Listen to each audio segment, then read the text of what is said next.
ہفتے میں ایک بار بالوں کو دھونا ہر مسلمان پہ لازم ہے. اب اپنے آپ کو چیک کرتے جائیے. رسول اللہ صلی اللہ علیہ وسلم نے فرمایا ہر مسلمان پر حق ہے کہ ہر 7 دن میں ایک دن غسل کرے، یعنی لازمی طور پر، جس میں اپنے سر اور بدن کو دھوئے. یہ میکسیمم لمٹ مقرر کر دی گئی، اس سے کم میں آپ چاہیں تو روز نہائیں. دھوتے وقت بالوں میں خوشبو ملا آمیزہ لگانا. آج کل تو شیمپو رنگ رنگ کے ملتے ہیں اور اس میں خوشبو والے صابن اور بہت سی چیزیں، لیکن اس دور میں تو ایسی کوئی فیسلٹی نہیں، ایسی کوئی انڈسٹری نہیں تھی.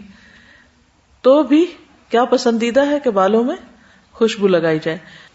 حدیث میں آتا ہے، جابر بن عبداللہ کہتے ہیں کہ رسول اللہ صلی اللہ علیہ وسلم ہمارے پاس تشریف لائے تو ایک آدمی کو دیکھا کہ پراگندہ حال اور بکھرے ہوئے بالوں کے ساتھ ہے. آپ نے فرمایا کیا یہ کوئی ایسی چیز نہیں پاتا جس سے اپنے بالوں کو اکٹھا کر لے؟ پھیلا کے بال رکھنا پسندیدہ نہیں. کیوں؟ مرد ہو یا عورتیں، بکھرے ہوئے بالوں سے بال کھانے میں لازمی طور پر اڑ کے گریں گے اور کچھ چیزیں اڑ کے ان میں جا پڑیں گی. پڑھتے ہوئے کام کرتے ہوئے کنسنٹریشن نہیں رہتی. بعض لوگ بار بار اپنے بالوں میں ہاتھ پھیرتے رہتے ہیں بات کرتے وقت مسلسل، وہ دوسروں کے لیے بھی اریٹیشن کا سبب بنتا ہے. رسول اللہ صلی اللہ علیہ وسلم نے فرمایا اکرم الشعر، بالوں کی عزت کرو، یعنی ان کی کیئر کرو، ان کا خیال رکھو. اب اگر اس حدیث کو سامنے رکھ کے آپ کنگھی کریں گے یا دھوئیں گے یا صاف ستھرا ان کو رکھیں گے یا اچھی طرح ان کو سیٹ کریں گے تو یہ کیا ہوگا؟ یہ بھی عبادت میں شمار ہوگا. سنن نبی داؤد کی روایت ہے، فرمایا من کان لہ شعر فلیکرمہ، جس کے بال ہوں وہ ان کی تکریم کرے، عزت کرے. رسول اللہ صلی اللہ علیہ وسلم نے فرمایا خریم اسدی بہترین آدمی ہے اگر اس کے پٹے یعنی سر کے بال لمبے نہ ہوں اور اپنے تہبند کو نہ لٹکائے. یہ بات خریم کو پہنچی تو اس نے جلدی سے چھری پکڑی اور اپنے بالوں کو کانوں تک کاٹ لیا اور اپنے تہبند کو آدھی پنڈلی سے اونچا کر لیا. یعنی اس نے دیر نہیں لگائی اور فوراً ایکشن میں آ گئی.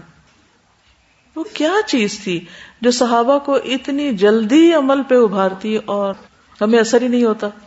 نبی صلی اللہ علیہ وسلم جب غسل جنابت کرنا چاہتے تو حلاب کی طرح کی چیز یعنی ایک قسم کی خوشبو منگاتے اور اسے اپنے ہاتھوں میں لے کر پہلے سر کے داہنے حصے سے ابتدا کرتے، پھر بائیں جانب لگاتے، پھر دونوں ہاتھ اپنے سر پر رگڑتے تھے، یعنی سر میں خوشبو لگاتے تھے. ایک عرصے تک جب شیمپو کا رواج نہیں تھا تو خوشبو والا تیل ملا کرتا تھا اور بہت سے لوگ خوشبو والا تیل لگاتے تھے، چمبیلی کا اور اس طرح مختلف. حضرت عائشہ فرماتی ہیں گویا کہ میں نبی صلی اللہ علیہ وسلم کی مانگ میں خوشبو کی چمک دیکھ رہی ہوں اس حال میں کہ آپ احرام باندھے ہوئے ہیں، یعنی احرام باندھنے سے پہلے خوشبو لگاتے تھے اور وہ خوشبو کی چمک نظر بھی آ رہی ہوتی تھی. کتنے لوگوں نے یہ بات پہلی دفعہ جانی ہے، یعنی اوور آل بالوں کے بارے میں اور خوشبو لگانا بالوں میں، اور کہ یہ مصنون عمل ہے. ہمیں پتہ نہیں ہے نا، تو اس لیے ہم اس کو صرف عادتاً کرتے ہیں. ٹھیک ہے عادتاً بھی آپ کرتے رہیں، لیکن اب جب آپ کریں تو مسکرا کے کریں کہ میں ایک سنت کو فالو کر رہی ہوں. بالوں کو جوؤں سے صاف رکھنا. اپنے اور بچوں دونوں کی خبر لیجئے. رسول اللہ صلی اللہ علیہ وسلم کی عادت تھی کہ آپ ام حرام بنت ملحان کے پاس تشریف لے جاتے. ایک دن آپ ان کے پاس گئے، انہوں نے آپ کو کھانا کھلایا اور آپ کے سر میں جوئیں دیکھنے لگی، پھر آپ سو گئے. جو لوگ پبلک میں رہتے ہیں بعض اوقات دوسروں کی اڑ کے انہیں چڑھ جاتی ہیں تو پھر انہیں صفائی رکھنی پڑتی ہے. نبی صلی اللہ علیہ وسلم نے حالت احرام میں بھی جوؤں کی وجہ سے سر منڈوانے کا حکم دیا. حضرت کعب بن عجرہ کہتے ہیں کہ حدیبیہ میں رسول اللہ صلی اللہ علیہ وسلم میرے پاس ٹھہرے، میرے سر سے جوئیں گر رہی تھیں. آپ نے فرمایا کیا تمہیں تمہاری جوئیں تکلیف دے رہی ہیں؟ میں نے کہا جی ہاں. فرمایا اپنا سر منڈا لو. البتہ بالوں کو سنوارتے ہی رہنے سے منع کیا گیا. اس کا کیا مطلب ہے کہ ہر وقت آتے جاتے کنگھی کرتے رہنا یا ہاتھ پھیرتے رہنا اور سنوارتے رہنا اور شیشہ دیکھتے رہنا، یہ ناپسندیدہ ہے.